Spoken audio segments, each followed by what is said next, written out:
dikhawatirkan memang seperti ini, bahwa PMK ini tidak hanya memukul para peternak sapi, tapi ada efek domino. Efek dominonya itu adalah persepsi dari masyarakat bahwa tidak semua daging yang beredar itu benar-benar safe, aman, sehingga mereka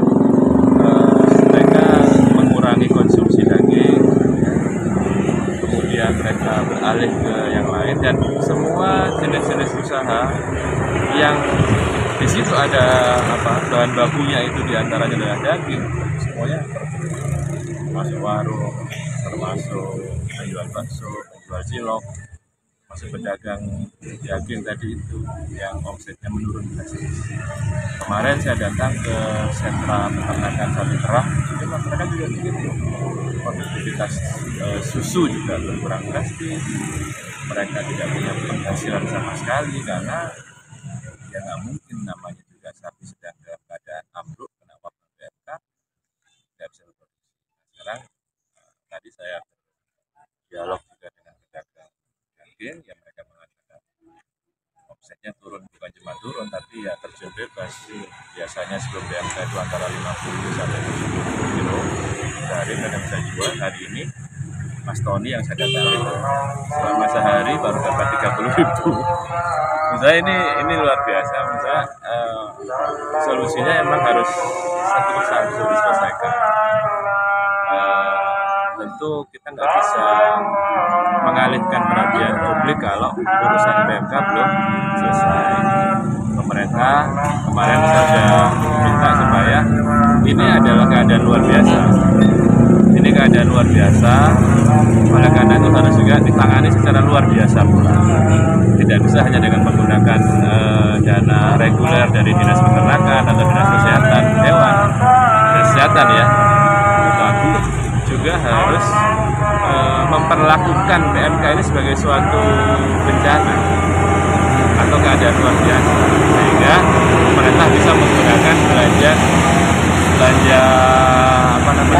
tidak terduga, sama seperti misalnya ada banjir, sama dengan COVID-19, apalagi juga sudah ada Satgas kan yang menangani masalah ini. Kemarin saya menyampaikan ke pemerintah provinsi, baik kepada PLT Gubernur Jawa Timur, Mas Emil Dardak, juga kepada Kepala Dinas Peternakan, Ibu Indi, supaya segera ditangani secara serius, menggunakan dana BPT ya. Apa yang diinginkan oleh peternak ya, itu datangi mereka, ajak mereka bicara, beri mereka solusi sesuai dengan pengalaman mereka, harapan mereka. Jangan mengambil polisi kebijakan yang sebenarnya mungkin baik tetapi tidak mereka butuhkan. Ini yang terjadi kan seperti ini di beberapa tempat, dikerojok vaksinasi, tapi ternyata vaksinasi buat hewan ternak yang sudah terpapar ya boleh dikatakan tidak ada manfaatnya. Yang mereka inginkan sekarang bantu mereka untuk memulihkan ternak sapinya itu, bantu mereka untuk mendapatkan akses pada bahan pakan. Kalau hijauan mereka sudah bisa cari sendiri lah ya, karena mereka kan sudah terbiasa. Tapi yang paling penting juga ada misalnya vitamin atau konsentrat ya, konsentrat yang mengandung protein sehingga kecepatan pemulihan hewan ternaknya ini bisa terukur dan mereka bisa berproduksi kembali. Yang kedua juga kita berharap supaya juga meminta kepada masyarakat agar tidak ya fair lah ya, fair artinya memang tidak semua tempat itu mengalami PMK ini. Di tempat-tempat yang memang aman ya kita mungkin tidak perlu mendramatisir keadaan dengan posting foto-foto, mungkin tempat yang jauh ya, atau mungkin itu video-video yang sudah tertangani dengan baik dan belum tentu itu masih terjadi sekarang. Ini akan hilang dengan sendirinya apabila masalah utamanya tertangani.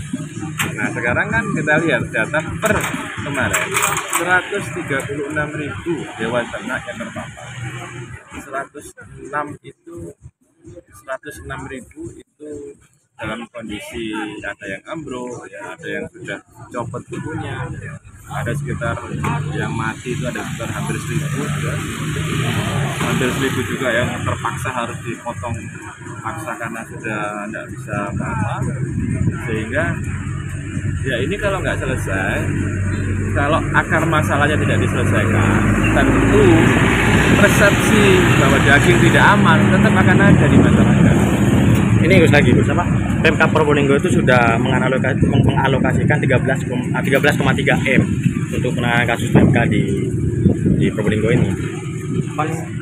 Ya sebenarnya bukan soal angkanya ya, apa sih kebutuhannya itu loh.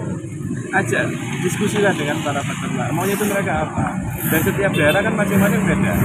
Di Pasuruan yang mereka harapkan adalah bantuan dalam bentuk sentrat. Sentrat itu harganya 210.000 per sak atau 50 kg. Kebutuhannya per ekor sapi itu sehari itu 4 kilo, jadi satu sak itu 112 ekor. Dan kita tinggal berhitung, kalau 1.000 ekor berarti kan kebutuhannya berapa ton. Maksudnya nggak masalah dialokasikan dana untuk bantu mereka mempercepat recovery atau pemulihan hewan ternak.